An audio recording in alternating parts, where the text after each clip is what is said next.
Poppy seems to just knocked on, come in and you pop stuff. So, little job today on the rib to fit the gear and throttle cable. I measured with the hose pipe again, and I measured between these fixing points on the cable, and it was 11 foot. But when you buy a cable, they measure the full length from the tip to tip. So if you measure that, take it out of the box before you buy it and measure what it is. And this is a correct one, and it was actually a 12 foot when I measured 11 foot between here and here. You don't necessarily get the ends that connect to the engine and your control box, but they usually are on there, which I was lucky they were, even though it was second hand. Right, so to fit this, my throttle 703 throttle control box has been reversed, so you can have these either side. So mine's reversed, so the plate that comes off is there, but you do have to loosen this off to get that plate off, and just be mindful where the wires go as well. Keep an eye on them, you don't want to jam them in the wrong place. But let's get the cables in first and foremost. Cable goes on like that with a springy circlip, clips into there. We've marked what should be a G because that's the gear cable. I have got this little thing though that you would think goes in there, but if it does, there's no space. So I reckon that goes in afterwards, don't know? Because second hand you don't know these things. So we've laid that gear cable there.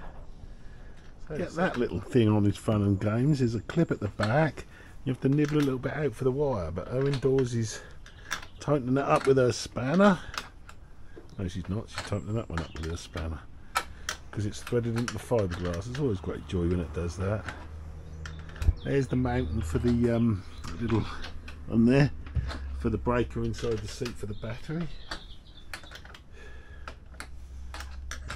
Well done, Owen Dawes. We need a little bit more rain if you listen. It is huzzing it down. My tent is a quagmire. This is the front lawn. Look at the quagmire we walked around on these plastic things. Have now got the gear and throttle linkages in.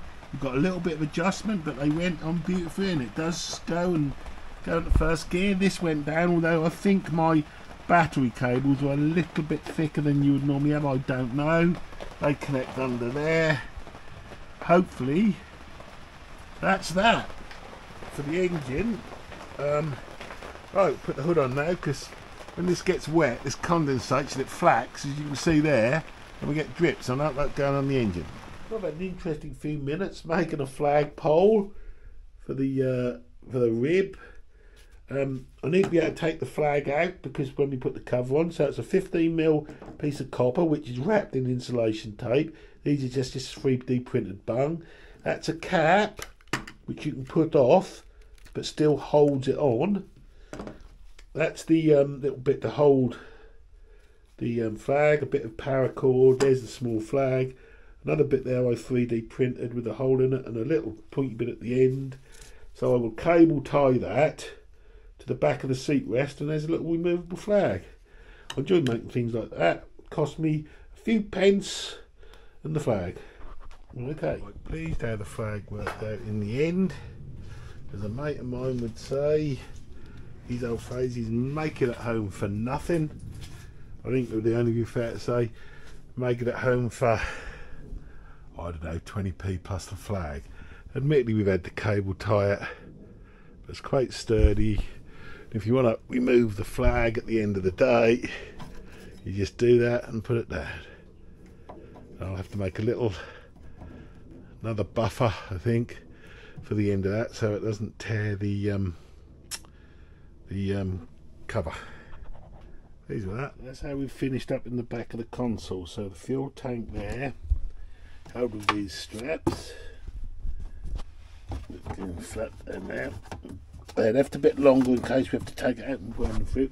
If ever you use a scalpel in a rib, I made a rule, you put an end on it. And then that's the breather. Goes there, and his cable tied to the steering cable with a little outlet there. They won't come undone, it's only a breather pipe. Well, that's the cables, how I've got them. Fairly pleased with that. That's a switch, spare switch positive, so I've just put little cover on it. Yeah, and then in the bottom there's a floor, which is this thick foam, so fuel tanks will go on there, and it will push down and take the weight. And there's a few spare wires under there, the ones I couldn't cut. So actually quite happy with that.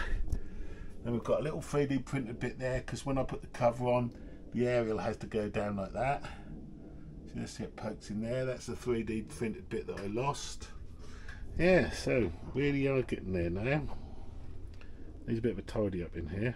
Thanks for watching. Well, it's a lovely bright day here this morning. Then I'm going to do a bit more on the rib. I'm going to put the battery on charge and then fit the battery and this small bit of wiring for the battery to the switch. Then there's really not much else to do. Fit the transducer on the back, but that's a job I'm not going to sit in the mud to do that, because it's horrible wet underfoot still, and a few other little bits and pieces. Then we'll nearly be there. The batteries I tend to use on my boats, I've got the normal pillar terminals, but also those terminals if you want to wire any accessories to them. Bear in mind that wing nut is not a normal thread, so if you ever throw one of these away because it's knackered, keep the wing nut. Just to add a little bit of fun to the boat and the build process, I've made, using my 3D printer printing TPU, this little name plaque. It's flexible, so it will stick to something, and yeah, so that's a bit of fun. This is the process of printing one. I thought I'd have a second one on the transom and maybe one somewhere else. So this is the second one coming off. Cost of this is not much. I mean, electricity is not significant, and it's probably cost about 20p's worth of material. There's the material on the spool there going round. I put the marks on the spool to make sure it keeps going, because I did have to adjust things a little bit just to the flow rate. And you can see it's 19% complete. You start to see the formation of the words. Just a success, so I'm tweaking those settings work well.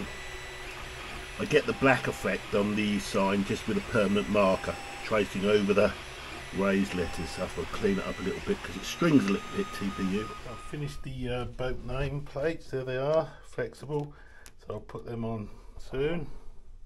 A couple of little on-off switches for my other rib, because I always forget which is on and off. I forget the kill cord, that's on. There's the on-off sticker for the power. And there's something else I like to do. I've made a little name tag for that bag because I've got so many boats. Is I always use a laptop bag from a key bag, and then when you're at the helm you put your phone, any cameras or anything else like that in there. So I put some D-rings like that, and then I just put it on with some snap shackles or carabiners, whatever you want to call them. And yeah, that's nicely in where you want it, and you carry that off with your keys and everything, so you know what you've got.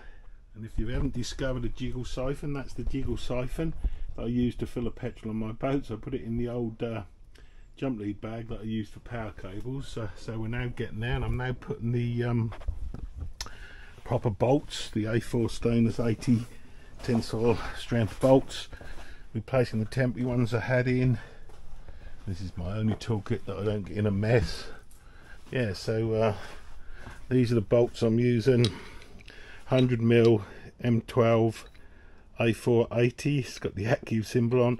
I glue a rubber washer on there with super glue, put CT1 up the shaft of it, then put it on with an A4 nylock nut and A4 washer. That's also 80 tensile strength. So I've done 3 of them. Just got to do the other side. This boat doesn't have an underfloor duct, so we've done the best with some pipe I've got and ducted it there, and I've got that in my other boats. So you basically watch where you're putting your feet. And yeah, the backs could be tidier, but that'll do. That moves about, that'll do for me. I know indoors is now getting off. I've got these little lights as well that I bought.